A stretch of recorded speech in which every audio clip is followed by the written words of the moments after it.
All right, you got to look at this. CBS News 24/7 watching as Hurricane Milton rages towards Florida. Look at that. You see the eye of the storm. You see the outer bands there. Thousands right now under evacuation orders. And this video to our monitors shows us just how massive this storm is. Look at this. This is what hurricane experts call the eye wall right there. And if you can see those flashes there, that's lightning right there in the center of that eye wall. Florida is watching this as Milton hits Mexico. Listen.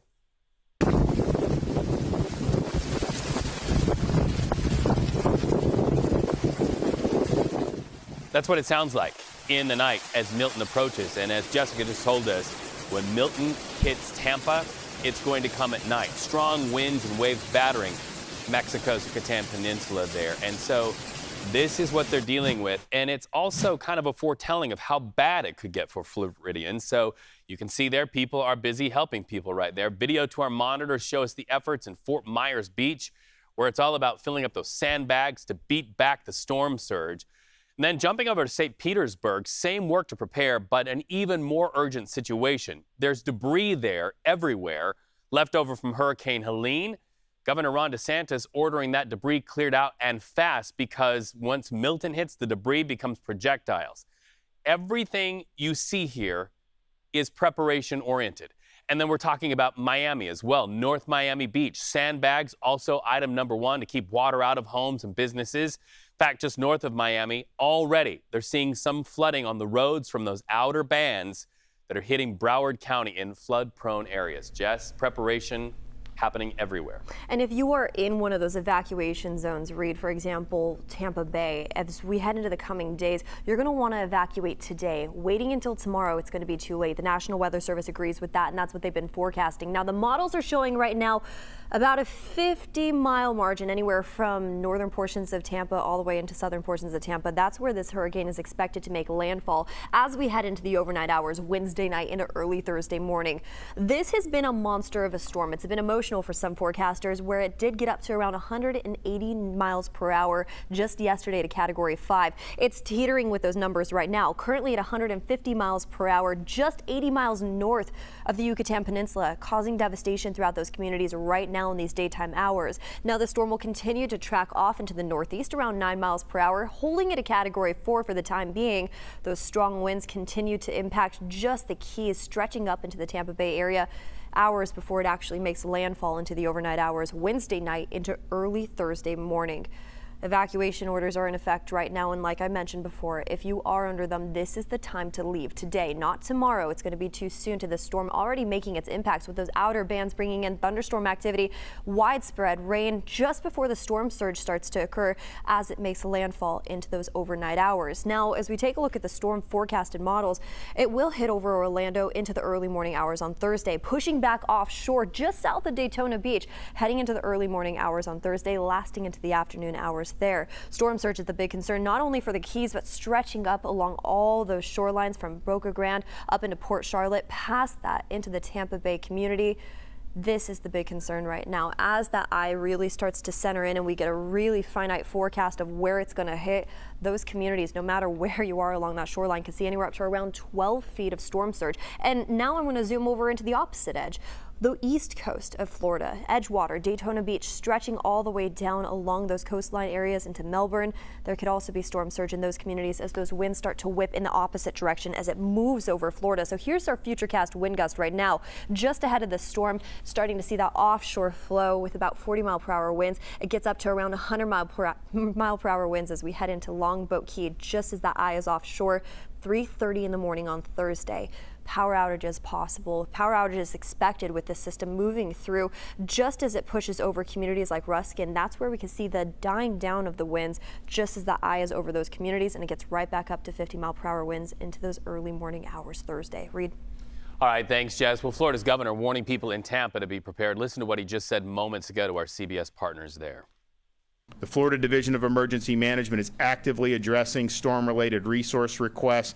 We are currently fulfilling close to 1,000 missions to support our local communities. That includes everything from tiger dams and generators to staff support. as well as food and water and tarps. We've also deployed more than 11,000 feet of flood protection systems, and we're prioritizing critical infrastructure like hospitals, wastewater treatment facilities, and electrical infrastructure.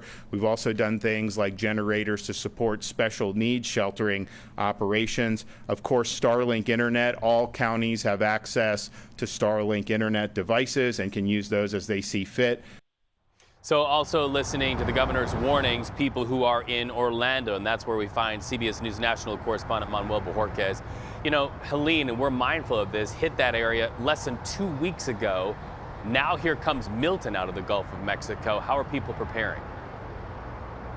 Yeah, really a double whammy there. Let me start by telling you this. The reason we're here on this street in downtown Orlando is because we had to check into a hotel where we could safely ride out the storm and broadcast from. That being said, I can tell you that the hotels in this area are all basically sold out. People are coming here with their pets, food, medication. You can imagine the same thing is happening at many of the shelters that have opened up. A lot of the people coming to Orlando are fleeing from the West Coast, where they won't experience the storm surge here. But guess what? They're still going to experience a hurricane, because as we've been forecasting, it could still be a 1, possibly even a 2, as it crawls over the Orlando area, even a hurricane as it reaches the East Coast. I can tell you that SeaWorld, for example, has just announced a closure during the height of the storm. I'd imagine soon you'll be hearing from Disney and Universal. And think about the dynamic there. Think about all the people who aren't from this area, who visit, who may right now be trying to figure out what to do. Should they drive home? Should they fly home? Orlando's International Airport has already said that starting tomorrow they will cease operations until they can safely operate again after the storm. Driving around today, we saw that some gas stations are already running out of fuel. People are buying water, people are buying food. It's a lot going on, but that's what officials want. They want people to evacuate. They want people to prepare. Well, and you heard the officials in Tampa saying, run from the water, hide from the wind. And where you are in Orlando, people are doing that. They are literally running up the freeway to Orlando, knowing they'll still be caught in a hurricane. That's a powerful picture there to paint. So let's contrast Helene and Milton. Are you seeing any difference in approach? Every time a tragedy hits, we learn, we do better. Are you seeing any changes in how they're approaching this time? I think from the population perspective, a bigger group of people have decided to leave the West Coast. It was very devastating what happened there during Helene, but you remember that was just getting sideswiped by Helene as it headed north. This is looking to make a direct hit and remain a hurricane as it goes across the entire peninsula, exiting on the East Coast. So I think people are taking this much more seriously, and hearing the official warnings, you would have to essentially do something like that if you're looking to keep yourself safe. As we have said over and over, the biggest killer during these storms is not the wind, as devastating as it might be. It is the water. So the storm surge that's expected on the West Coast, I think that's what's gotten a lot of people's attention. I want to ask you another question. President Joe Biden, we just let our viewers hear what he had to say moments ago, warning people who own businesses to not price gouge. You just checked into your hotel. Are you seeing any raise in rates for gas or basic supplies or even a hotel room? Not at this point. The question will be what happens after the storm. Right. You know, typically that's when these things are really hard to come by, because the supply chain is broken if you have highways that are flooded and people can't get supplies from A to B. So will the limited supplies after the storm in some areas be the efforts of someone to try to price gouge? That's likely what they will be looking out for. We have heard during these types of disasters that some hotels for local residents actually try to keep prices pretty reasonable because they want people to be able to get out of harm's way. So at this point, I'm not seeing any reports of that, but clearly we still have a long time before the storm gets here when people might try to do that. We'll have to keep an eye on that. Manuel Bojorquez, thank you so much. Another day of excellent reporting. I think the last time we saw you, you were up to your knees in mud in North Carolina. Thank you so much. All right, so think about this here at home or where you're watching us. People told to get out before Milton makes impact, but getting out by plane, not easy, and in some cases, impossible right now. Tampa International shutting down operations as a precaution. Other airports signaling the same. So if you live in that area, just make sure to stay up to date, minute by minute in some cases, on airline alerts. You just might have to rebook your flight.